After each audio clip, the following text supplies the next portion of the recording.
The money we donate today, Yes. how is it going to help these victims?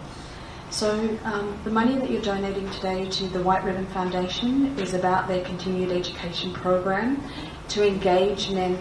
So I was having a conversation with the ladies on this table earlier, and I think the problem, Nikki, is twofold. The reason that I explained to you today what domestic violence is because every time I speak to a victim, she tells me the same story, that in her perfect world before it all happened, with her perfect education and her perfect family and her perfect upbringing, she never even knew what domestic violence was. And when it was happening to her, she didn't understand it was domestic violence. And when it was time to leave, she had no idea how to get out. So one, the problem is educating women, particularly young women, to know that the throwing of a remote control or the gentle slap or push is actually domestic violence. The other part of the problem, the bigger part of the problem, I believe, is that if we listen to all of the language around domestic violence, and I was very careful today in my presentation, we always put the focus on women. Women are the victim. This is happening to women. But it's actually the men are the abusers.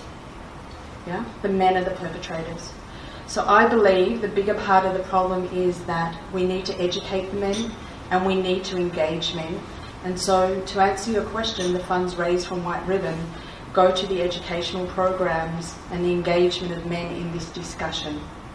So Jenny's question was, if you suspect or you know that someone amongst us here today or someone that we know in our community is being abused, what is the best way to go about approaching it? What should you do? I can tell you now that survivors and victims of domestic violence will very rarely, like we saw in this video, I mean that was the end, will very rarely, because of the deep, deep shame that they carry, that there's fundamentally something wrong with them, that someone could beat them, yeah, will very rarely come to you and say, hey, I'm suffering domestic violence, I just thought we should chat about it. And that's why I urge you as women, be inclusive. If you suspect somebody is experiencing domestic violence, or even if they're a survivor, approach them, be authentic with an open heart, be real, yeah? Drop the facade that we all wear. Open your heart and just say, are you okay? I'm thinking this. I'm thinking that there's something going on at home that's not okay and you're not okay. And I want you to know that you can talk to me and I don't judge you. There have been many instances, and it's a really valid question, where one woman has just told one girlfriend, yeah? Actually, it was on the news last week, and it was that one girlfriend that helped plan her escape and get her out alive and get her children out alive. So it only takes one conversation for a woman of domestic violence to know that you're there for her.